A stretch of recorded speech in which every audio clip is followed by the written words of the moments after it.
And joining me with the forecast for the next 4 years under prospective President-elect Joe Biden and Vice President-elect Kamala Harris, Middle East experts and former ambassadors to the United States, Dani Ayalon and Yoram Ettinger. Thank you both so much for being with us today. Dani, I'm actually going to start with you now. Let's start with the Israelis' concerns that progress with the Arab countries that was promoted under the Trump administration, like the Abraham Accords, might not continue under a Biden administration. What do you say to those concerns? I don't think this is much of a concern because this is a vital American interest to have normalization between Israel and the Arab countries, to stabilize the Middle East and to really marginalize Iran and the Ayatollahs of Iran and also some radical Islamist terrorists. So this probably will continue. Other concerns are how will he handle Iran and the Palestinian issue between Israel, the bilateral relations, Israel and the Palestinians.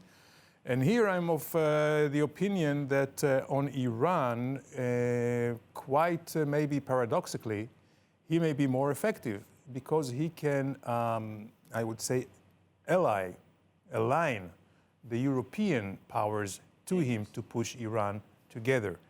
Trump, unfortunately, was quite isolated. Well, I think it's interesting that you say that because, Biden has intimated that he wants to get back to the table and negotiate with the Iranians, although the Iranians have stated that they don't really plan to change their approach to the United States, regardless of who is president. Ambassador Ettinger, I want to bring you in. Do you think that Biden then would be as strong on Iran as Trump has been, for example, pulling the trigger on Qasem Soleimani? Well, it seems to me that the most effective base for assessment of the future is the track record of the past. And the track record of President Biden as a vice president, and especially the track record of his top advisors, most notably Antony Blinken, has been a track record of appeasement of the Ayatollahs, more or less a European-like policy towards the Ayatollahs. I hope that President Biden will learn from past mistakes by avoiding rather than repeating them. But I think we have to brace ourselves for reopening of the dialogue between the U.S. and the Ayatollahs, possibly with significant goodies, benefits for the Ayatollahs, which would be a tailwind to Ayatollahs' further terrorism, further subversion, further attempt to topple every single pro-American Arab regime, and quite a disappointment for every single pro-American Arab country in the Middle East. Well, I want to continue. Let's move on maybe to the Palestinian Authority, because I know that they are also having very mixed reactions right now with a Biden presidency. Specifically, they're reportedly asking the Biden administration to go back to the policy of the last 30 years to ask for direct negotiations between the Palestinians and the Israelis first, to revoke the recognition of Jerusalem and move the embassy back to Tel Aviv. There are a lot of demands to reinstate all the money for UNRWA and for the Palestinian Authority. Dani Ayalon, do you believe that he will go back to this methodology?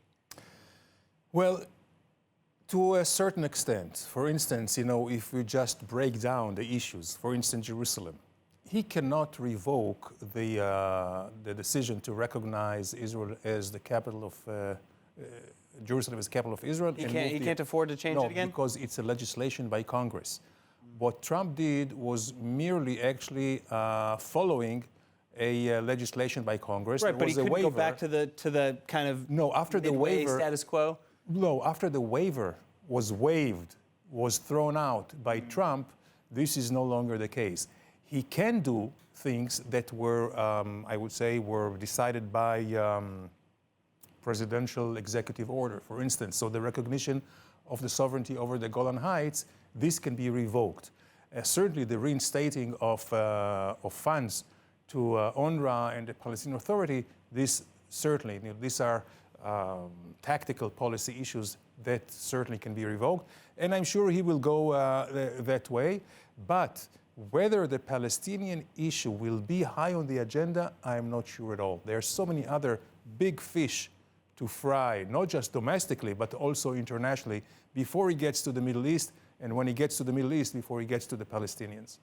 Well, I mean, still, as far as Israel is concerned, obviously we're very concerned about what a Biden presidency would mean for negotiations with the Palestinians. Ambassador Ettinger, same question. What do you think the outcome would be if Biden were to revoke any of these presidential actions, and would he be likely to revoke those actions, in your opinion? Well, certainly, whatever is defined as executive action, executive decision, does not commit any succeeding president. By the way, that what enabled Trump to withdraw from the agreement with Iran, because it was not ratified by the Senate, and therefore he could easily withdraw from the agreement.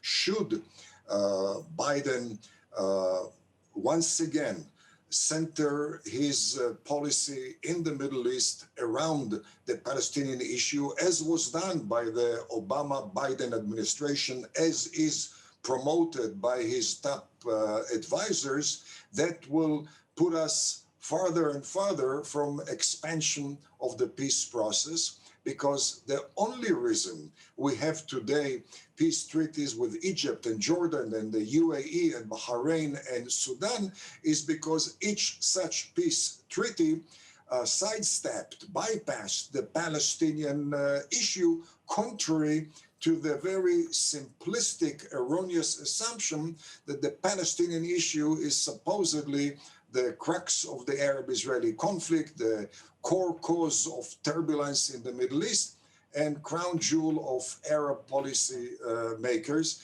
However, as Danny suggested, and rightly so, the president of the US has to face an order of priorities, and certainly the Palestinian issue is relatively low on the order of priorities of the Middle East, of the Arabs themselves, let alone the US.